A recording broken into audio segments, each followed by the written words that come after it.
Assalamualaikum.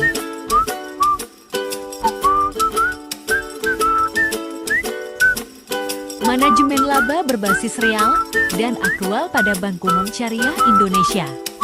Bismillahirrahmanirrahim. Assalamualaikum warahmatullahi wabarakatuh. Baiklah, kami dari kelompok 3 yang beranggotakan saya sendiri Nur Hasanah dengan NIM 1916040006, Zahra Latifah Lendri dengan NIM 19160022, dan Fitra Azrial Akbar dengan NIM 1916040040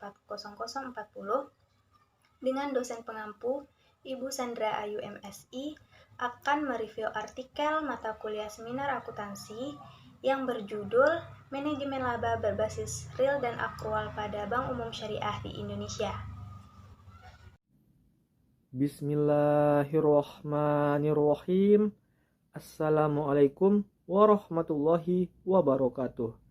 Perkenalkan, nama saya Fitrah Azrial Akbar dengan NIM 19160400040 akan menjelaskan bagian mengenai identitas artikel, pendahuluan, dan literatur review. Yang pertama, mengenai identitas artikel. Judul artikel mengenai manajemen laba berbasis real dan akrual pada Bank Umum Syariah Indonesia. Jurnal Akuntansi Aktual. Volume, nomor dan halaman. Volume 7, nomor 2, halaman 91 sampai 106. Tahun 2020. Nama penulis Vega Wafareta dan Nurika Restu Ningdia. Yang kedua, pendahuluan. Dari latar belakang, upaya untuk memenuhi tolak ukur pendapatan sangat penting, karena pendapatan merupakan kunci yang diperhatikan oleh para pemangku kepentingan. Mengelola pendapatan dapat meningkatkan reputasi pemangku kepentingan, terutama deposan. Ini berdasarkan referensi dari Graham et al.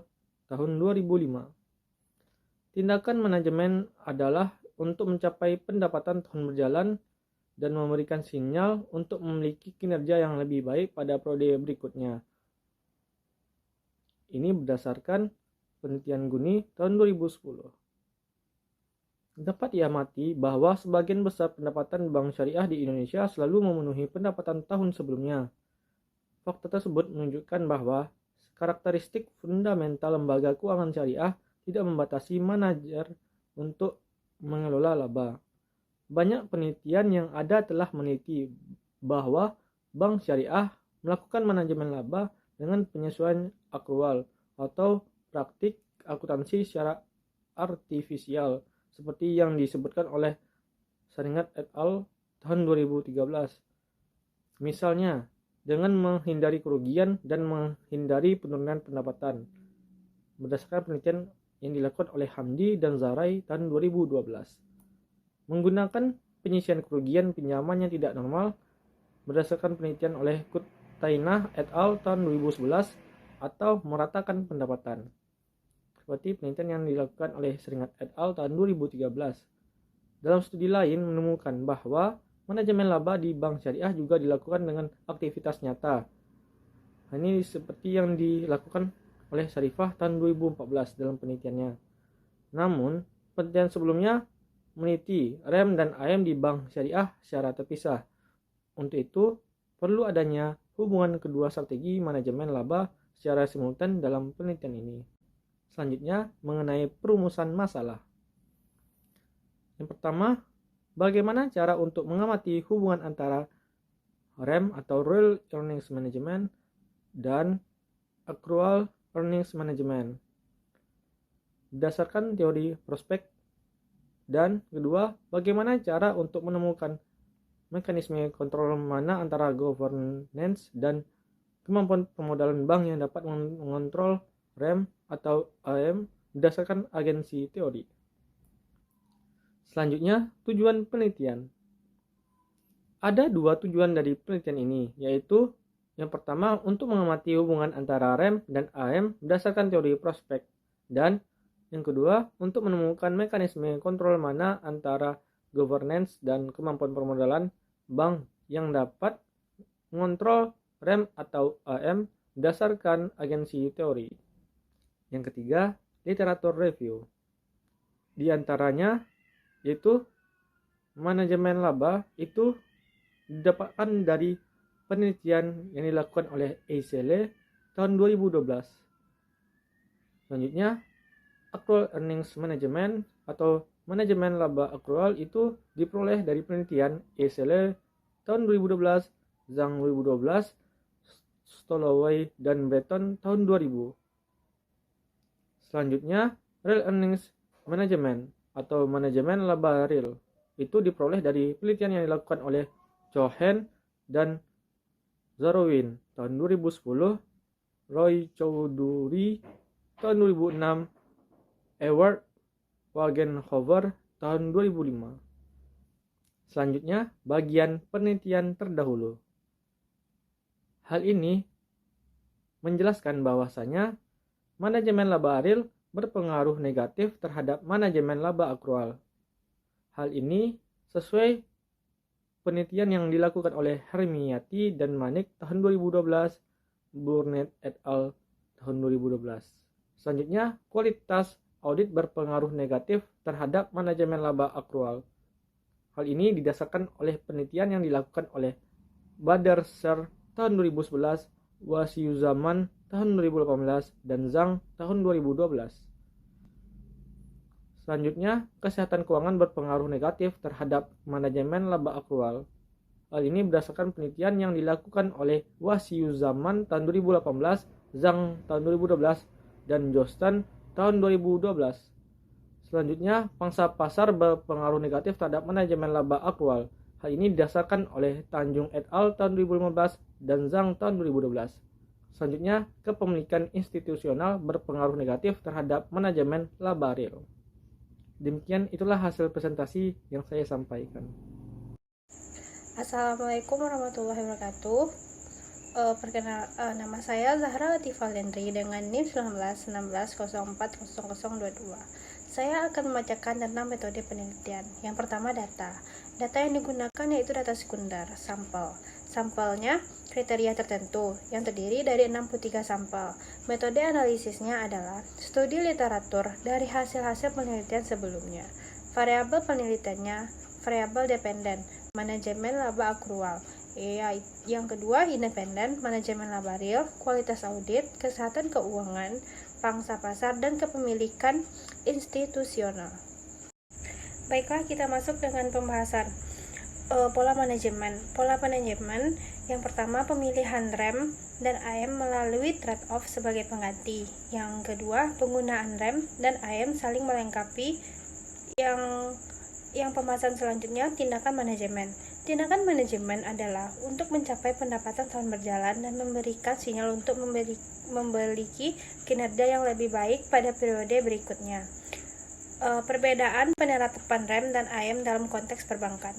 REM diterapkan dengan mendongkrak keuntungan, sedangkan AM dilakukan dengan memilih kebijakan akuntansi yang mempengaruhi pendapatan dan beban dalam laporan laba rugi dan kas masuk atau keluar dalam penyediaan dan penyisihan, nilai wajar dan pertimbangan, penurunan nilai untuk instrumen keuangan, menurut Eisele 2012, Zhang 2012. Selanjutnya yaitu dampak biaya terhadap REM dan AM. Dampak biaya terhadap REM dan AM ditunjukkan pada tabel 6. Kualitas audit tidak mempengaruhi AM dan REM. Diaudit oleh KAP Big Four masih memunculkan perilaku AM bank syariah. Temuan ini berbeda dengan penelitian sebelumnya bahwa kualitas audit dapat membatasi kemampuan manajer untuk melakukan AM.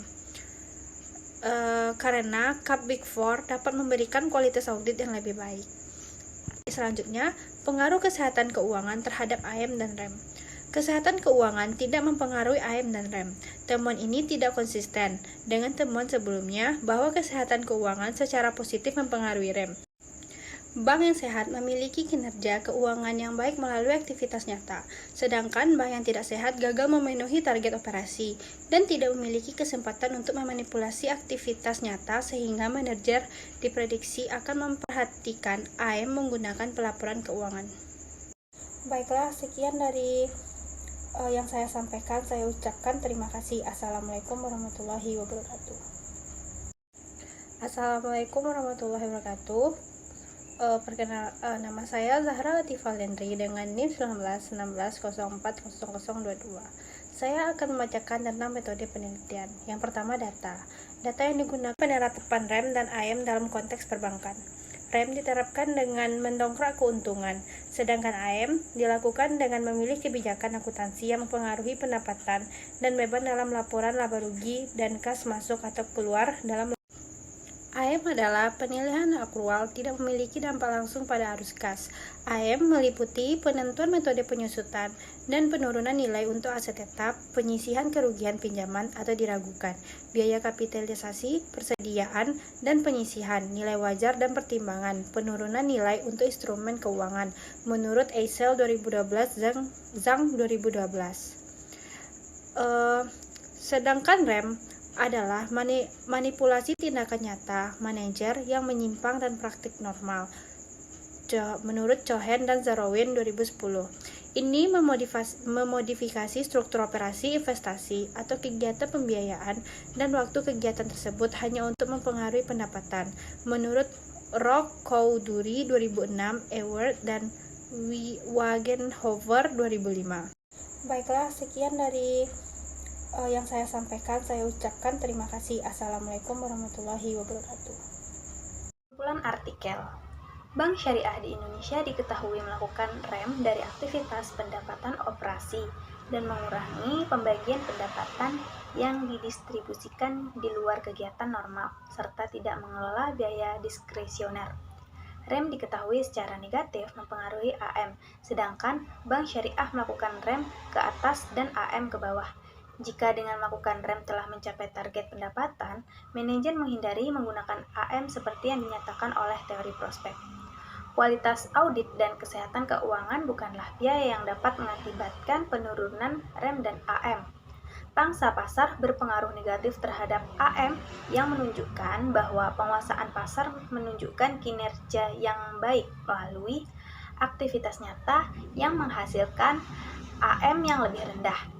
Kepemilikan institusional ditemukan memiliki dampak baik pada rem dan AM, tetapi bertentangan dengan hipotesis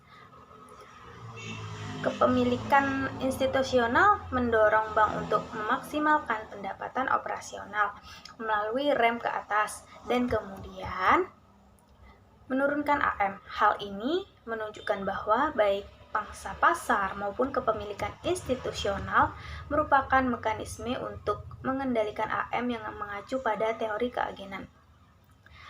Hasil penelitian ini memberikan penjelasan tambahan terkait dengan teknik khusus manajemen laba yang terjadi pada Bank Umum Syariah. Penyandang dana dapat memperoleh keandalan pendapatan apakah intensif, manajemen laba kuat atau lemah.